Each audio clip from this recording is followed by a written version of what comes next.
Welcome to the channel. Brian from Apex Auction Car Reconditioning here. We're going to see if we can make the Honda Pilot with a ton of mileage, over 360 some thousand miles on it. We're going to see if we can make it happy again, safe and roadworthy again for 600 bucks. Hey, if we can get it going for a $61 part, I'll be happy. Let's get to work. Just to get our bearings, with the sideways motor here, bank 1, 3, and 5. That's bank 1. Bank 2 is 2, 4, and 6. And it's the downstream sensor. So this thing, unfortunately, has 4 sensors. So you could spend way over $500 just on sensors if you can't pinpoint which one needs to be replaced. So they have one right up behind there, which is hard to see. They have one right underneath this cover. They're both pointing up. Those are the upstream, or the closest to the engine. And down here,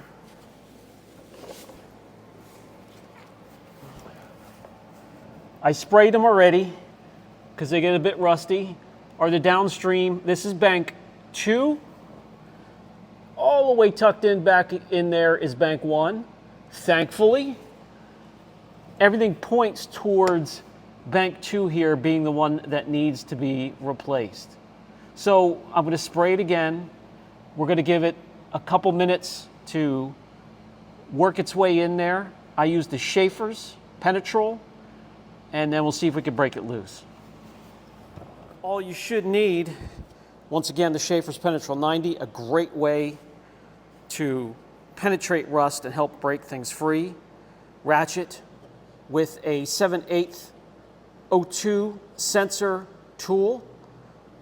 One of the only ways, especially in a lot of the positions that these sensors are put in, to get it out. But that should be all you need. Maybe something for leverage to help, if they're really tight, break the sensor loose with the ratchet here, like a pipe or a larger wrench.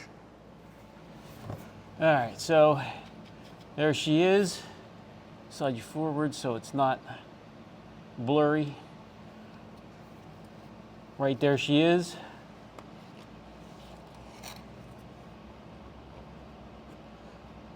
There we go. Get this over the wire and then slide it forward onto the sensor. Then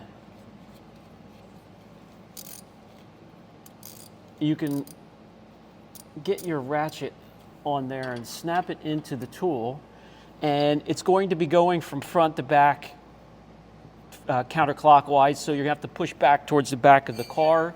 And if you need leverage, you could do something like this. You can get a pipe and then break it loose. I already have it broken loose. From there, once you have it broken loose, as you can see, you could just take it out by hand very easily, spinning it counterclockwise. The only thing that's going to be a little bit of a fight is the wire is going to be twisting. So there you go. And you just twist it back, unplug it from up top there, and get the new one in.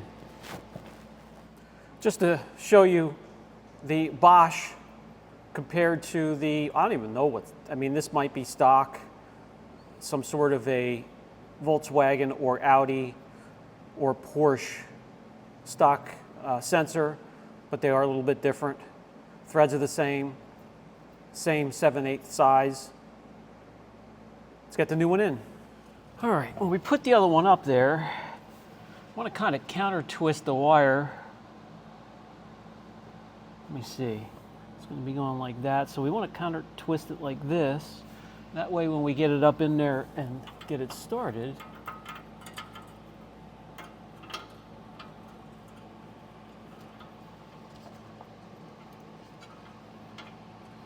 it's twisting the wire the right way, if that makes sense.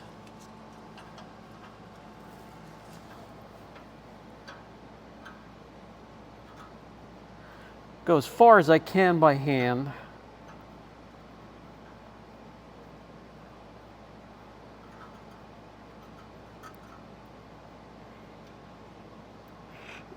Okay, that's snug by hand. Let's get this bad boy on here again. We're gonna slip up over the wires. Carefully.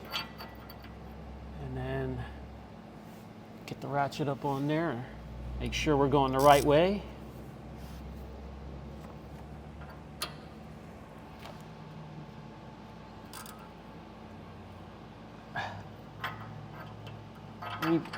Gotta reposition it.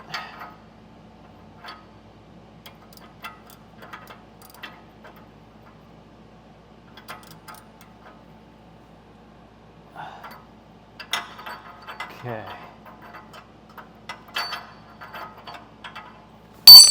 Well, that dropped out, so I don't have to reach for it.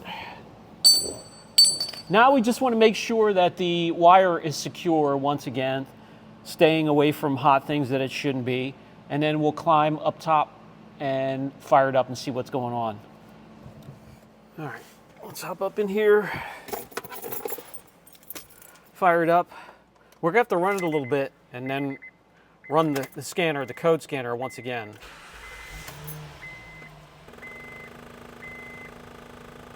Well, the check engine light is out. Probably gonna have to drive it 50 miles or so to reset the ECU, and maybe everything will go out. But right now we're just gonna have to drive it, and then we'll come back after 40, 50 miles, and it'll be a nice big loop, and we'll hook up the scanner once again. Let's go underneath, make sure there's no exhaust leaks, make sure everything looks good under there.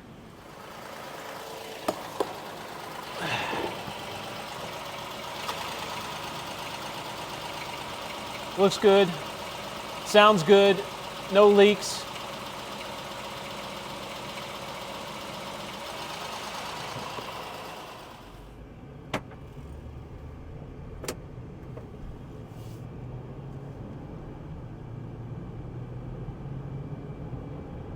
Runs good, runs really good.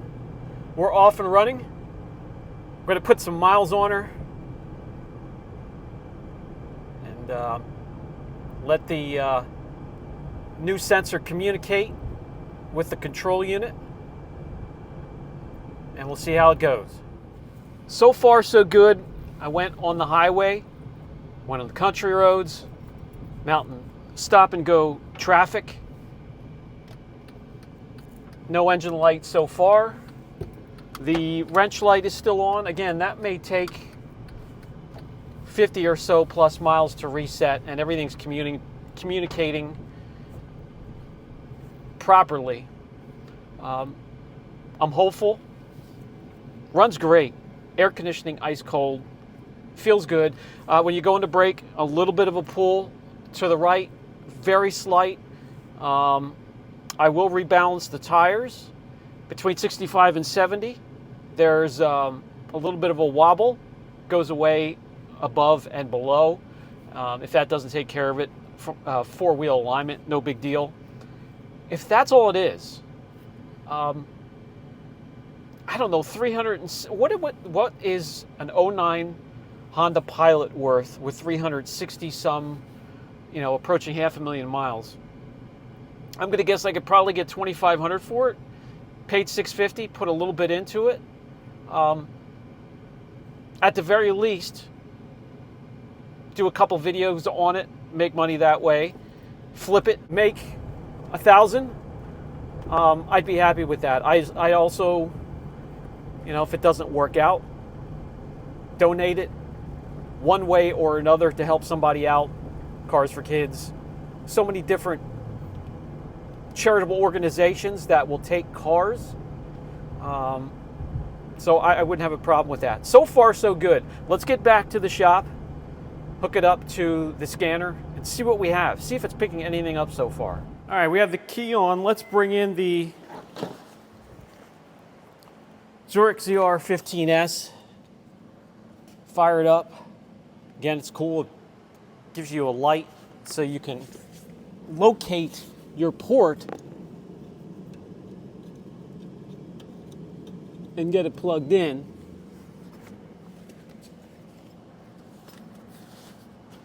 And we'll let it do its thing here. See if I can get an angle where it actually shows.